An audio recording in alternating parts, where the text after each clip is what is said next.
Hi guys, welcome to another video. So today is kind of educational. So first of all, we'll explain what is the leading indicators and coincident indicators. It sounds like a boring topic, but as we may know that there are many of the economic data coming up every single day, every single month. For example, like non-farm data, for example, average weekly hours and those ISM production data, stuff like that. It's kind of important, right? Because it shows up every single month. But there are two approaches to us. First of all, it's too difficult, so we ignore them. Second approach is that you know that's important, but you still ignore it because it's too difficult. It sounds too difficult. It's not. So first of all, we have to categorize them into leading or coincident indicators. So, and then we'll understand that today, one of the most important data will come up that may affect the decision of FOMC meeting. And we know that the decision at the FOMC will affect the stock market, the housing market, our paycheck, our mortgage, our debts. All of the above will be affected. So if you're new to my channel, please subscribe to the channel and also like the Facebook page so you'll be one of the first one who see our updated videos. Okay, so if you have any questions, please leave me your comments in the comment box below. All right. First of all, we'll understand that the leading indicators and the coincident indicators are two different sets of data. We'll talk about the coincident indicators first, okay? As you may know, leading is those data that is considered to be leading indicators. They will lead the economy. The coincident indicators, meaning that they're really in sync with the economy, right? So those are really the great reports of a kid. For example, they are studying in grade 6 is the final grade, final report of how they have been doing in the past year. So you can see they consist of the number of employees on non-agricultural payrolls, which is non-farm, and also the PMI index, which is the measuring manufacturing and production. They're all the coincident indicators, including GDP, CPI. I will count them as in sync with the economy.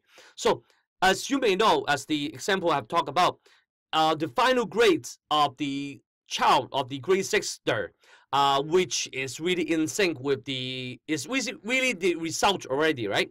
So there's nothing for us to play around with. Meaning that in the economic sense, if this data comes out, we really already know the economy is doing good or bad. It's a bull market or a bear market. There's nothing to anticipate before that data. You really have to wait for the data to come out, and the result is different, then you have something to do. If the result is exactly the same as anticipation, it's actually the same as the forecast, there's nothing more you can play around with. So if you're in speculating the forex market, or you want to prepare yourself to do anything, looking at this data has nothing to do with that. But the risk level is really low and the return is also lower.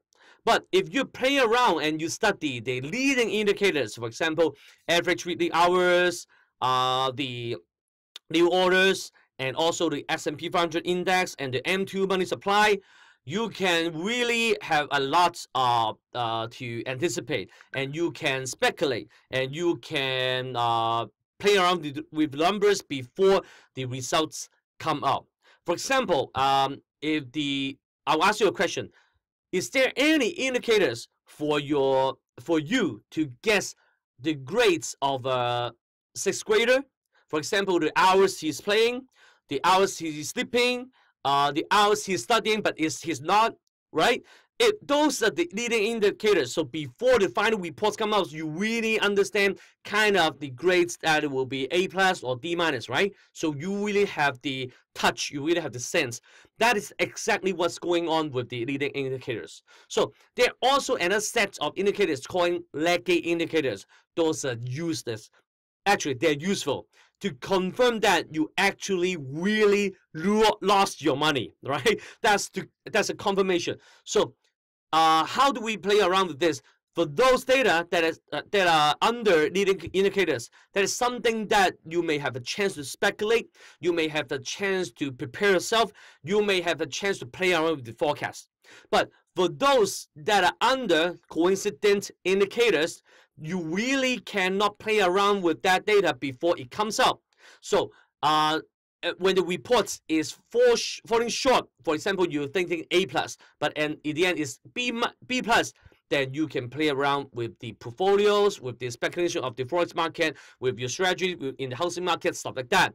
So, for example, so now on Wednesday we'll talk about this website, right? So you come back to this and then you click United States 2 and 3 bulls and apply. You understand, you check week by week. My preference is to check the data that's coming out in the next 2 weeks so I can prepare myself. So let's say PMI and non-manufacturing employment. These are all kind of coincident, right? So it's not like the importance is just like two bolts. For example, the non-farm is coming up on Friday, right? Non-farm payrolls is 3, but it's a coincident indicators, right? So before this data comes out, people really expected something. The forecast is 200K, okay? So what you have to do is before Friday, which is now, you really cannot have much room to speculate this data. So if after 8:30 US time, Eastern time, if this data is more or less, a lot more, a lot less than this number, you really can see US dollar will be really fluctuated.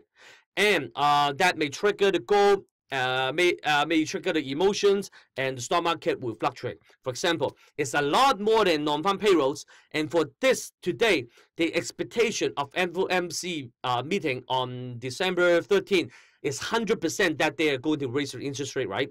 So right now, because it's already 100%, the US dollar may not rebound as much as unless people think that is going to raise for not 25% basis point.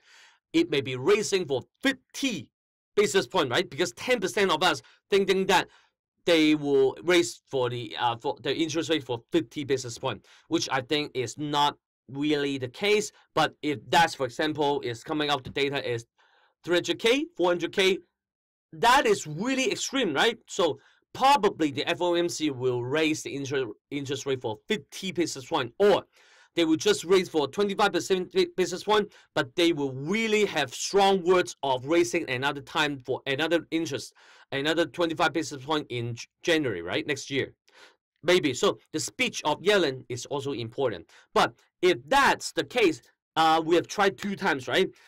That people, 100% of us expected the FOMC to raise the interest rate. But in the end, the non-farm payrolls is expected to be 200K. And in the end, it's only 20K and 3K. We tried twice. Right? So then, Yellen said that, today, unfortunately, the data is not as good. So guys, be patient. I'm not raising the interest rate, right? Bye. That's it. So we will understand a lot more what she's doing. Is that conspiracy or is that a plan? We'll understand a lot more so we can prepare and also we can explain the results. So that's today is kind of educational and a little bit of analysis. Hopefully you guys like it. If you do so, please give me likes and also share this video to your friends. It can be a difficult topic, right? So you can leave me your comments or questions or anything you want to add, anything you want to invest or speculate, please feel free to share to us in the comment box below. I'll see you next time. Investing Made Easy. Goodbye.